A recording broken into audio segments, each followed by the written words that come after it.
Everyone. बच्चे आज हम लोग देखेंगे cell and its unit, structural organisation and functions of cell organelles. ठीक है, अब इसमें बच्चे हम लोग देखेंगे पहले आउटलाइन क्या पढ़ना है हमने इस चैप्टर में। देखिए सबसे पहले आप लोग देखिए इसमें हम लोग देखेंगे सेल।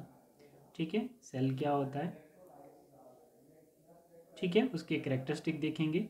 सेल के बाद उसकी हम टाइप्स देखेंगे, सेल की टाइप्स कौन कौन सी हैं। ठीक है बच्चे, आफ्टर ऑल हम सबसे इम्पोर्टेंट इस चैप्टर का हम देखेंगे सेल ऑर्गेनेलीज। ठीक है, सेल ऑर्गेनेलीज क्या होती है उसकी आउटलाइन हम लोग देखेंगे। बच्चे सेल ऑर्गेनेलीज इस चैप्टर का सबसे इम्पोर्टेंट टॉपिक है। ठीक है, फिर उसके बाद हम लोग देखेंगे साइटोप्लाज्म। साइटोप्लाज्म सेल में होता है which is most important. Cytoplasm होता क्या है, आप लोग ये बेसिक चीज़ें देखें। ठीक है, इसके बाद आप लोग अपनी एनसीईआरटी पे जाके इनको डिटेल में डिस्कस करें। मैं एटलीस्ट सभी के फंक्शन और क्या क्या पढ़ना है वो सब मैं बता दूंगा आपको, राइट। और साइटोप्लाज्म्स के बाद देखिए अब आप लोग दोबारा सेल पे आ जाइए। जो सेल होता है उसके क्या पास्टुलेट्स होते हैं, सेल के जो कुछ इंपॉर्टेंट पास्टुलेट्स हैं वो आपको पता होना चाहिए। ये सेल के पास्टुलेट्स हैं। Postulate number 1, all living things are composed of cell and cell product। ठीक है बच्चे, ये किसका पास्टुलेट है, ये आपको स्टेटमेंट बेस्ड क्वेश्चन आ सकता है। नेक्स्ट बोलता है new cells are formed only by the division of pre existing cell. ठीक है बच्चे, ये आपका एक पोस्टुलेट है। ये किसने, रिडोल्फ विर्च्यू ने बोला है। आप अपनी एनसीईआरटी में देख लेना स्टेटमेंट किसने दिया है। नेक्स्ट बोल रहे हैं कि पोस्टुलेट क्या है सेल का, cell contain genes instructions for growth functioning and development. ठीक है बच्चे, ये थर्ड पोस्टुलेट। और ये आप लोग तो जानते ही हैं, cell is the functional unit of life, the chemical reactions of life take place within cell. Clear है बेटा, ये चार पोस्टुलेट्स आपने सेल के रिस्पेक्ट में याद रखने हैं। अब हम देखते हैं सेल की टाइप्स। ठीक है बच्चे, सेल की टाइप्स क्या होती हैं। देखो सेल की टाइप्स आपके पास हैं, एक आता है आपके पास यूकैरियोटिक सेल्स और एक आता है आपके पास प्रोकैरियोटिक सेल्स। बच्चे मैं आपको बता देता हूं कि प्रोकैरियोटिक सेल्स जो होता है उसका साइज जो होता है वो स्मॉल होता है विद रिस्पेक्ट टू यूकैरियोट्स। अभी हम आगे देखेंगे। ठीक है, प्रोकैरियोटिक सेल्स में आपने क्या देखना है, प्रोकैरियोटिक सेल्स की एग्जांपल होती है बैक्टीरियल सेल। ठीक है, बैक्टीरियल सेल्स में देखिए वाइब्रो, स्पाइरुला, बैक्टीरियोकोकस, बेसिलस। ठीक है, तो ये बैक्टीरिया होते हैं। बैक्टीरियल सेल्स के डिफरेंट डिफरेंट टाइप से हैं। ठीक है, जो प्रोकैरियोट्स के अंडर आते हैं। जैसे यूकैरियोट्स है, यूकैरियोट्स में क्या क्या आएंगे, प्लांट्स आएंगे बच्चे, यूकैरियोट्स में एनिमल्स आएंगे, यूकैरियोट्स में फंगल आएंगे, यूकैरियोट्स में प्रोटिस्टॉन्स आएंगे। These are all the examples under eukaryotes, right. अब बोल रहे कि मोड ऑफ न्यूट्रिशन थोड़ा सा बता दिया है यहाँ पर। ठीक है, थोड़ा सा मोड ऑफ न्यूट्रिशन पे फोकस किया है। सेल का देखो जैसे कैरेक्टरिस्टिक है, जैसे कैरेक्टरिस्टिक्स होता है। ठीक है, कैरेक्टरिस्टिक क्या है, ऑटोट्रॉप्स और हेटेरोट्रॉप्स भी होते हैं। कुछ ऐसे सेल्स होते हैं जो अपने लिए खाना खुद से सिंथेसाइज कर लेते हैं और कुछ होते हैं जो दूसरों पे डिपेंडेंट होते हैं। ठीक है बेटा, जैसे आप लोग यहाँ पर देख लीजिए, मैंने आपको शुरू में ही बताया था कि जो प्रोकैरियोट्स और यूकैरियोट्स का साइज के बेस पे हम लोग बात कर रहे थे। जो प्रोकैरियोट्स होते हैं उनकी लेंथ आप लोग देख सकते हैं 2 to 10 micron metre, typical size की बात कर रहे हैं हम सेल की। और डायमीटर कितना होता है 0.2 to 2 माइक्रोन मीटर। अब ऐसे यूकैरियोट्स में देखिए 10 to 100 माइक्रॉन्स डायमीटर होता है और कहाँ यहाँ पर 0.2 से 2 माइक्रोन मीटर। तो मतलब आप समझ सकते हैं प्रोकैरियोटिक का साइज छोटा होता है और यूकैरियोटिक का साइज बड़ा होता है विद रिस्पेक्ट टू डायमीटर। अब इस टॉपिक के कोर पार्ट पे आते हैं विच इज अ ऑर्गेनेलीज। ऑर्गेनेलीज क्या है बच्चे, ऑर्गेनेलीज में आप लोग देखोगे जैसे सेल के अंदर साइटोप्लाज्म में जितना भी लिविंग कंटेंट प्रेजेंट होता है उसको हम क्या बोलते हैं, सेल ऑर्गेनेलीज। ठीक है, प्रोटोप्लास्ट भी बोल सकते हैं। जैसे सेल में प्लाज्मा मेम्ब्रेन होती है। ठीक है, ठीक है, सेल के अंदर न्यूक्लियस होता है। ठीक है बच्चे, तो प्लाज्मा मेम्ब्रेन एक बाउंड्री वॉल की तरह सेल को काम करती है और न्यूक्लियस जो होता है उसमें जेनेटिक मटेरियल होता है और न्यूक्लियस में न्यूक्लियर मेम्ब्रेन प्रेजेंट होती है, bounded by nuclear membrane which is a boss of the cell. उसके अंदर न्यूक्लियोलस होता है। ठीक है, और न्यूक्लियोलस में हमारा क्रोमेटिन प्रेजेंट होता है having a DNA along with proteins, right. और न्यूक्लियर पोर प्रेजेंट होता है जो साइटोप्लाज्म से न्यूक्लियस के अंदर कंटेंट को इंसर्ट करता है, ठीक है, जो न्यूट्रिएंट्स चाहिए होते हैं आउटसाइड फ्रॉम इनसाइड, राइट। अब देखो साइटोप्लाज्म, साइटोप्लाज्म में जैसे राइबोसोम्स प्रेजेंट होंगे, that is a cell organelles, mitochondria present होगा which is a cell organelles, Golgi apparatus which is a cell organelles, ठीक है, endoplasmic reticulum which is cell organelles, food vacuoles, lysosomes, cytoskeleton, है ना, etcetera, these are all cell organelles, ठीक है बच्चे। तो इनके डिफरेंट डिफरेंट फंक्शंस हम लोग नेक्स्ट स्लाइड पे डिस्कस करते हैं कि इनके क्या फंक्शंस हैं। ये रहा बच्चे हमारा स्लाइड, आप लोग बहुत अच्छे से इसको स्टडी करें। देखिए जैसे प्लांट सेल भी एक टाइप है सेल की, एनिमल सेल्स भी होते हैं, प्लांट सेल्स भी होते हैं, ठीक है, आपने सुना होगा यूकैरियोटिक सेल्स, प्रोकैरियोटिक सेल्स, इनके हमें डिफरेंट डिफरेंट फंक्शंस याद होने चाहिए। देखो जो प्लांट सेल्स होता है उसकी एक फिक्स्ड शेप होती है, हैव सेल वॉल, पढ़ते आ रहे हो, हैव वैक्यूल्स, ठीक है, और हैव क्लोरोप्लास्ट, ठीक है बच्चे, food storage in the form of starch, then do not have centrioles, ठीक है बच्चे, प्लांट सेल्स की बात हो रही है, राइट। इसमें क्या होगा, गोल्गी बॉडी होगी। अब इसमें देखो maintaining turgidity of the cell, जो वैक्यूल होता है उसका क्या फंक्शन होता है, वो मेंटेन करता है सेल की टर्जिडिटी, प्रेशर को मेंटेन करेगा, जो वाटर बेस से टॉप की ओर मूव होता है प्लांट में। देन क्लोरोप्लास्ट का काम होता है कंटेन क्लोरोफिल फॉर फोटोसिंथेसिस। तो ये बेसिक फंक्शन आपको प्लांट सेल्स के पता होने चाहिए, राइट। ये आपका बेस बनता है और इसके बेस पे आप लोग एनसीईआरटी अच्छे से समझ पाते हो। Then animal cells, animal cells में एक तो बड़ा अच्छे से फंक्शन आपको पता होता है, do not have cell wall, do not have fix shape, do not have vacuoles, मतलब निग्लिजिबल के बेस पे, do not have chloroplast and food storage at glycogen, glucose जो हम लोग स्टोर करता है हमारा liver in the form of glycogen, और ज़रूरत पड़ने पे हमारी बॉडी उसको यूज़ करती है, दोबारा लीवर उसको कन्वर्ट कर देता है ग्लूकोज में, ग्लाइकोजन को स्टोर होता है ग्लूकोज ग्लाइकोजन की फॉर्म में, और लीवर उस ग्लूकोज को, उस ग्लाइकोजन को दोबारा ग्लूकोज में कन्वर्ट करता है, ठीक है, ग्लाइकोनियोजेनेसिस होता है उसको हम बोलते हैं प्रोसेस को। बट ये हमारा जब बॉडी में ग्लूकोज खत्म हो जाता है तो लीवर फिर बॉडी को प्रोवाइड करता है, ग्लाइकोजन से ग्लूकोज कन्वर्ट करता है, क्लियर है। Have a centrioles, these are all the function of animal cell. ये प्लांट सेल्स और एनिमल सेल्स के हम बेसिक देख रहे हैं, और आप लोगों को डायग्राम्स तो पढ़ते ही आ रहे हो इसमें, राइट। अब देखिए बच्चे, अब हम लोग आते हैं प्रोकैरियोटिक सेल्स और यूकैरियोटिक सेल्स पे, which is a very basics.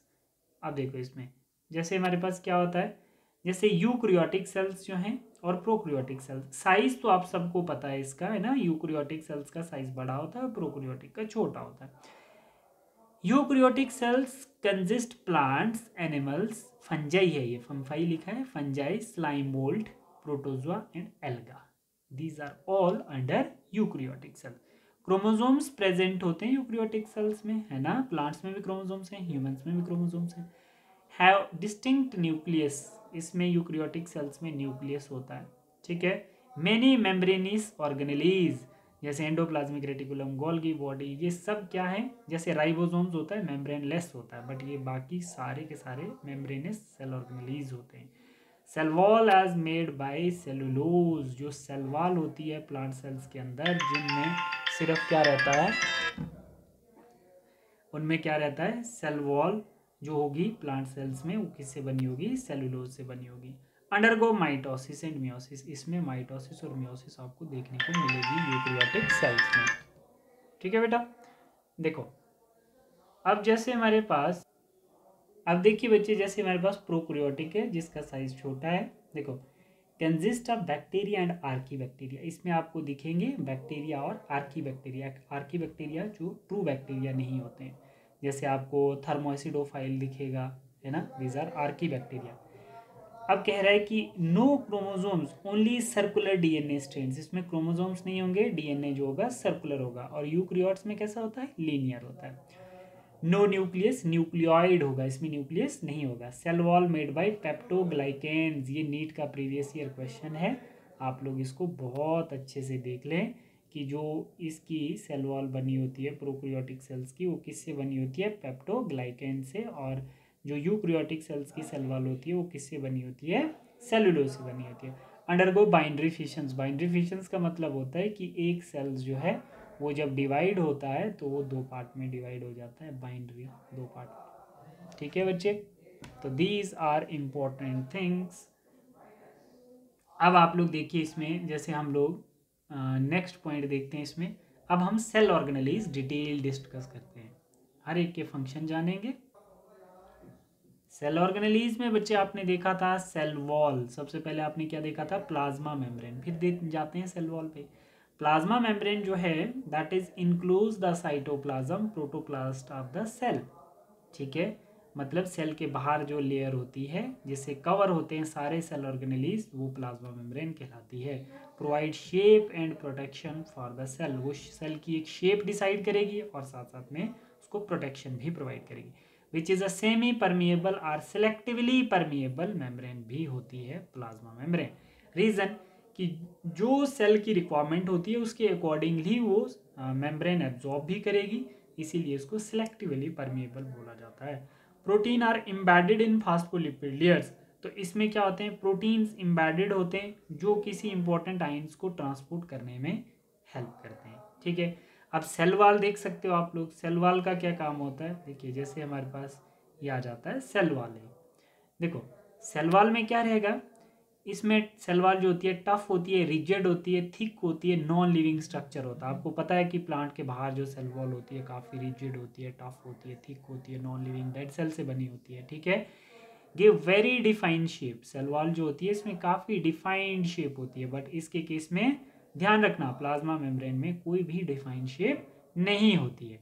जो सेल वॉल होती है इसका क्या फंक्शन होता है, देखो सेल वॉल का फंक्शन देखो, क्या ये करेक्टर थे, अब इसके फंक्शन देखो। Maintaining the shape of the cell, ठीक है, providing strength and give mechanical support, right, maintain the turgidity of the cell, pressure maintain करने में हेल्प करेगी। Allow exchange substance during homeostasis, homeostasis का मतलब होता है बच्चे कि होम्योस्टासिस आप ऐसे बोल सकते हो कि किसी भी आयन के एक्सचेंज के लिए, है ना, उसकी रिदमिसिटी को मेंटेन करने के लिए एक जो प्रेशर होता है उसको मेंटेन करना है ना। पहले क्या होता है कि मानो बहुत प्रेशर से वाटर आ रहा है, मूव हो रहा है प्लांट्स की बॉडी में, वाटर पोटेंशियल जो बनता है, तो उस पोटेंशियल लेवल को बैलेंस करके रखती है सेल वॉल, उसको होम्योस्टासिस बोलेंगे। ठीक है, an important reserve of carbohydrate, और सेल वॉल में ज़्यादा से ज़्यादा कार्बोहाइड्रेट का रिजर्व होता है। तो आपने देख लिया प्लाज्मा मेम्ब्रेन जो होती है वो ह्यूमंस में होती है और सेल वॉल जो होती है वो प्लांट्स में होती है। ठीक है, क्लियर है बच्चे। अब हम देखते हैं साइटोस्केलेटन, साइटो का मतलब होता है सेल और स्केलेटन का मतलब होता है स्ट्रक्चर। अब हम बोल सकते हैं कि ये जो साइटोस्केलेटन है made up of filamentous protein network and skeleton of the cell, उसको बोलते हैं साइटोस्केलेटन। अब इसमें कौन कौन से प्रोटीन्स होते हैं, माइक्रोफिलामेंट, माइक्रोट्यूब्यूल्स और इंटरमीडिएट फिलामेंट। ये प्रीवियस ईयर क्वेश्चन है बच्चे, साइटोस्केलेटन में कौन कौन से प्रोटीन्स होते हैं जो सेल के आकार को इंक्रीज करते हैं। ठीक है बेटा, अब देखिए जैसे हमारे पास क्या होता है, जैसे नेक्स्ट हमारे पास क्या आ रहा है बच्चे, जैसे nucleus, nucleus boss of the cell, largest and most prominent organelles. ठीक है, लार्जेस्ट भी है, बोस ऑफ द सेल भी हम इसको बोलते हैं, और मोस्ट प्रोमिनेंट भी कहते हैं हम इसको। ओवल शेप होता है और स्पेरिकल शेप भी बोल सकते हैं। ठीक है, अब जैसे आप लोग इसको बोल सकते हैं स्टोर जेनेटिक मटेरियल, न्यूक्लियस में क्या होता है, जेनेटिक मटेरियल होता है in the form of DNA. ठीक है, इसके अंदर न्यूक्लियोलस होता है to synthesise ribosomal RNA, subunit for the synthesis of proteins. ठीक है बच्चे, जितनी भी जेनेटिक इन्फॉर्मेशन होती है वो न्यूक्लियोलस के अंदर होती है, जो न्यूक्लियस के अंदर रहता है। न्यूक्लियस को डिस्कवर किसने किया था, रॉबर्ट ब्राउन ने 1831 में। ठीक है बच्चे, अब नेक्स्ट सेल ऑर्गेनेलीज हम लोग देखते हैं एंडोप्लाज्मिक रेटिकुलम। एंडोप्लाज्मिक रेटिकुलम की दो टाइप्स होती हैं। ठीक है, नेक्स्ट टू द न्यूक्लियस, कहाँ मिलेगा आपको, न्यूक्लियस के बाद आपको एंडोप्लाज्मिक रेटिकुलम मिलेगा।